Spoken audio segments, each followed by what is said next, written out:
Hello everyone, welcome to Ken studies. आज है 3 जनवरी। Start करते हैं आज के एमसीक्यू क्वेश्चंस।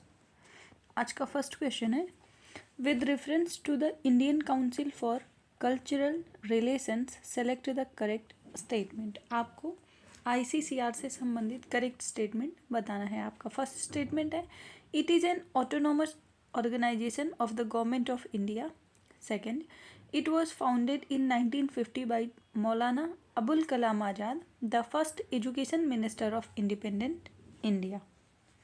आपसे करेक्ट स्टेटमेंट पूछी गई है और इसमें आपका करेक्ट ऑप्शन हो जाएगा ऑप्शन सी। आपके दोनों ही स्टेटमेंट सही हैं।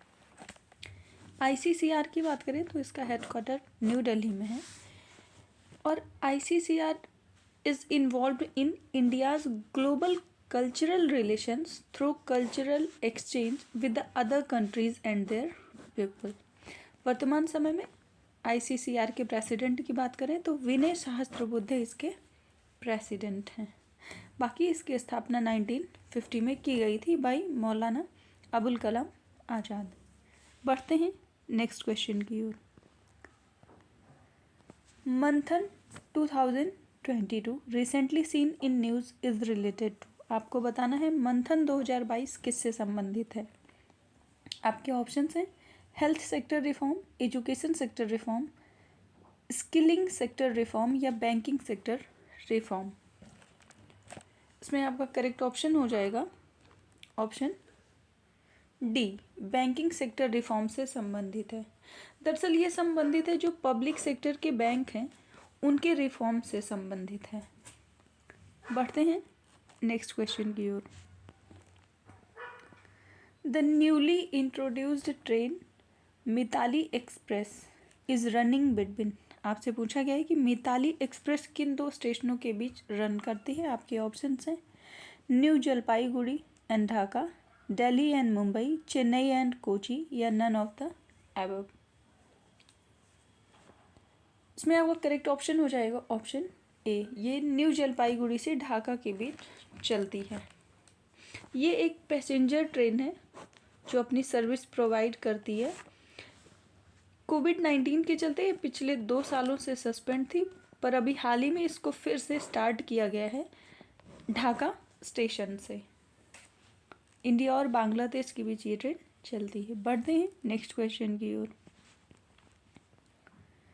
Which of the following statement with reference to the Macolin convention is are correct। आपको बताना है कि मैकोलिन कन्वेंशन से संबंधित कौन सा कथन सही है। आपका फर्स्ट स्टेटमेंट है, Macolin convention is a multilateral treaty that aims to prevent, detect and punish match fixing in sports. Second, it came into force on 1 सितंबर 2019। आपसे करेक्ट स्टेटमेंट पूछा गया और आपका करेक्ट ऑप्शन हो जाएगा ऑप्शन सी। आपके दोनों ही स्टेटमेंट सही हैं।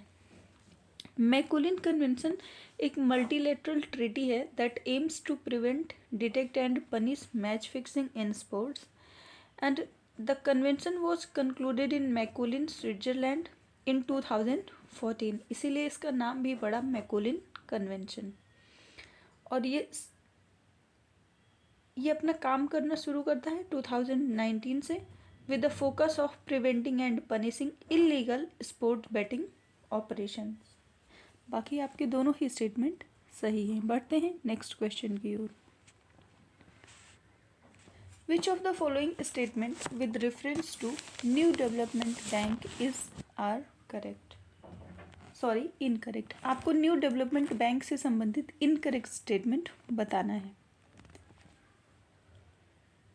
आपका फर्स्ट स्टेटमेंट है, it was agreed to by BRICS leaders at the 5th BRICS summit held in Durban, South Africa in 2013।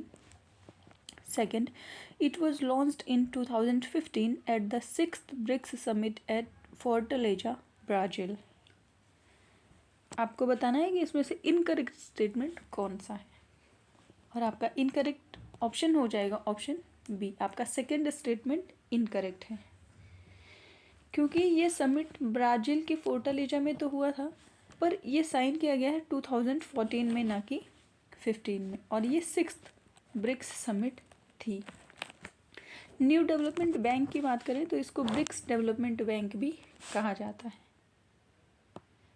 ये लॉन्च किया गया 2005 में। और मेंबर्स की बात करें तो इसमें ब्रिक्स के 5 मेंबर्स के अलावा 4 और मेंबर्स हैं, जिनमें हैं बांग्लादेश, यूएई, उरुग्वे और इजिप्ट। इजिप्ट अभी इसको ज्वाइन करने वाला सबसे न्यूएस्ट मेंबर है। अगर हम शेयर्स की बात करें न्यू डेवलपमेंट बैंक में शेयर्स की, तो जो ब्रिक्स के 5 मेंबर हैं उनका शेयर इक्वल डिस्ट्रीब्यूट हुआ है, बाकी जो 4 कंट्रीज़ हैं उनका अनइक्वल है। ब्रिक्स की बात करें तो ब्रिक्स में फाउंडिंग कंट्रीज 4 थी, ब्राज़ील, रशिया, इंडिया और चाइना। उसके बाद 2010 में इसमें साउथ अफ्रीका जुड़ा। करंट समय अगर हम 2022 की बात करें तो चेयरमैनशिप चाइना के पास है।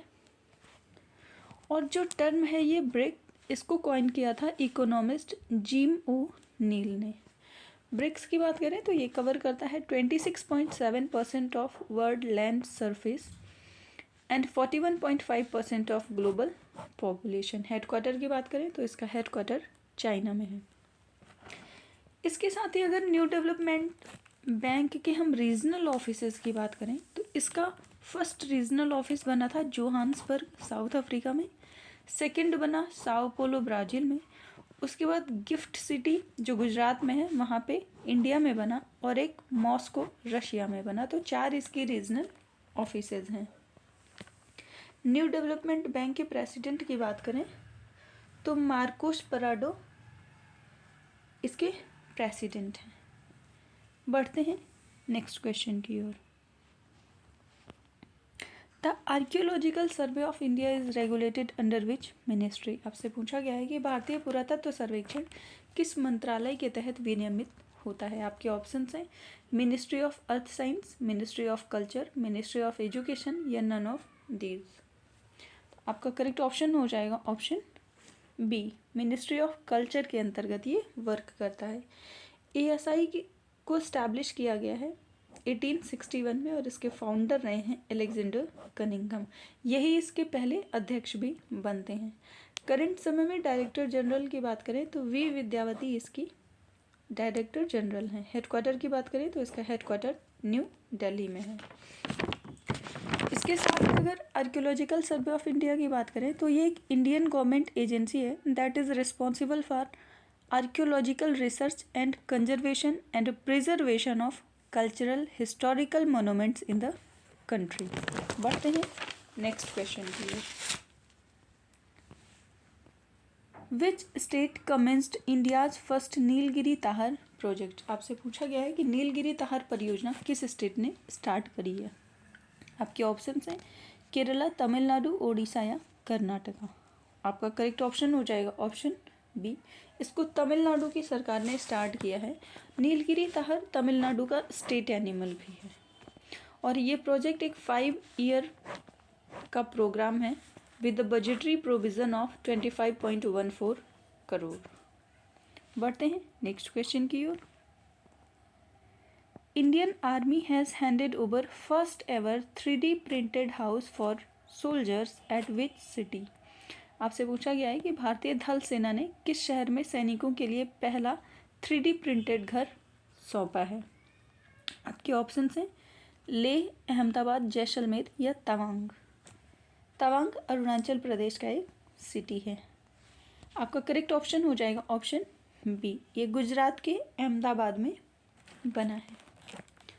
ये जो 3D प्रिंटेड हाउसेस हैं ये डिजास्टर रेजिलिएंट स्ट्रक्चर पर बेस्ड हैं that complies with the zone 3 earthquake specifications and green building norms, इसलिए ये काफ़ी चर्चा में रहे हैं।